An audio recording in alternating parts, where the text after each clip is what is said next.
What happens when one of Hollywood's most unpredictable actors meets one of daytime TV's most outspoken hosts?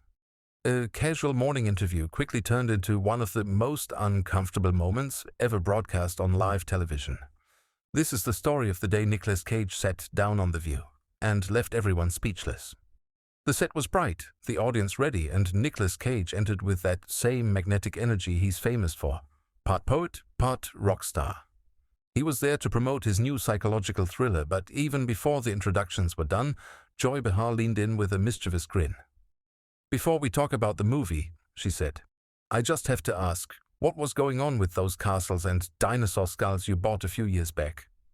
Pretty wild, huh?" The air shifted immediately. Cage gave a measured smile, his tone calm but steady. "Well, Joy," he said, "I think that's a narrow way to look at a person's life. I made some big choices. Some worked out, some didn't." "That's just being human," Joy chuckled, turning to the audience for backup. "So we're calling pyramid tombs and dinosaur bones investments now," she joked. A few awkward laughs rippled through the crowd. You could see Whoopi Goldberg glance toward the producers. Something about this felt off. Trying to move things forward, Whoopi suggested they talk about the film. But Joy wasn't done. She smirked. "Oh, come on, Nicholas. You've made some interesting choices, on and off screen. That movie where you fought robots in a pizza place. What was that?" Cage leaned forward slightly, his eyes sharp. "You know," he said quietly, "I find it fascinating when people who don't create anything feel so comfortable judging those who do." And just like that, the room froze. The audience didn't know whether to laugh or hold their breath. Joy blinked, momentarily thrown off before firing back with a smirk. "Create things? Nicholas, please. You've done some wild stuff. Screamed about bees, fought vampires. At some point you have to admit, not every role's a masterpiece." Cage didn't flinch. "I own all of it," he said firmly. "Every success, every mistake, every risk. I don't sit behind a desk criticizing people who actually take chances." You could feel the tension growing. Sarah Haynes tried to steer things back to safer ground.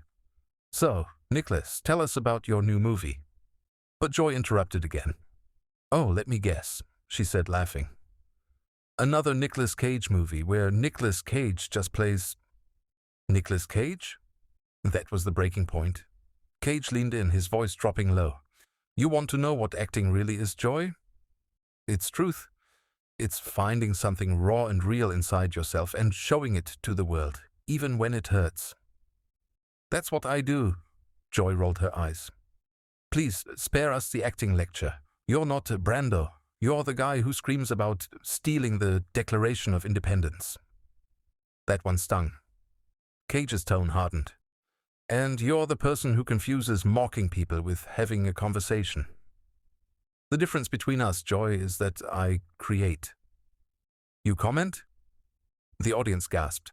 For a second, even the crew didn't know whether to cut to commercial. Cage stood up slowly, adjusted his jacket, and said calmly, "Good luck with your opinions."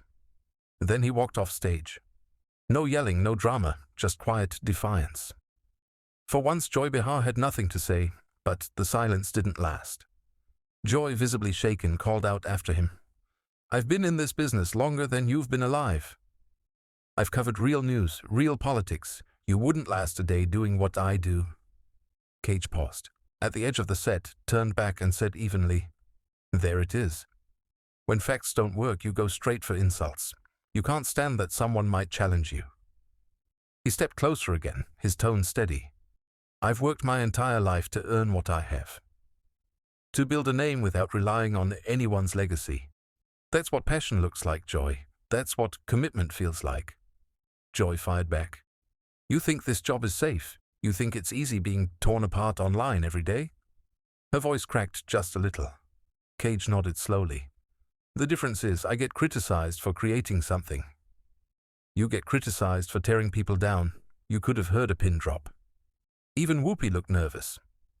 Joy slammed her palm on the table. "I'm just being honest. Someone has to say the truth. Ghost Rider? Really? A flaming skeleton on a motorcycle?" The audience laughed uncertainly. Cage didn't move. Then, almost whispering, he said, Now I understand why people change the channel when you start talking. The words landed like thunder. Gasps echoed across the room. Joy's face froze. Shock, anger, then something that almost looked like hurt. "Excuse me," she said, voice trembling. "Did you just insult my show?" Cage tilted his head. "I'm just saying, if your idea of journalism is mocking your guests, maybe the problem isn't my movies." Joy tried to laugh it off, but her voice wavered. "I create conversation." "I spark dialogue," Cage smiled faintly. "No, you stir conflict." There's a difference. Whoopi tried to cut to commercial again, but Joy wouldn't stop. "At least I have the guts to say what people are thinking," she snapped. Cage rose to his full height, voice firm but calm. "What people think isn't always what's true. Playing it safe doesn't make you brave. It just makes you comfortable." The argument turned personal. Joy shot back. "You think you're some tortured artist, but everyone knows you're just a has-been riding on your uncle's coattails." That crossed a line. Cage's entire demeanor changed, his expression sharpened, his tone icy. "My uncle's coattails?" he said slowly. "You have no idea how hard I've worked to build my own name. I've lost everything for my craft. Don't ever diminish that. You could feel the room shift." The crowd was completely silent. Cage continued, voice trembling but controlled. "You can't see passion because cynicism blinded you to it.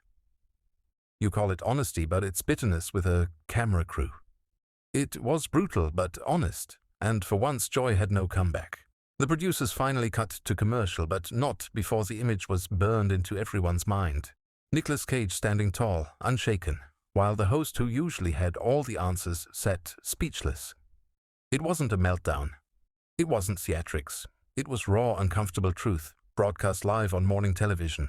And in my opinion, it's one of those rare moments when an interview stops being entertainment and becomes something real.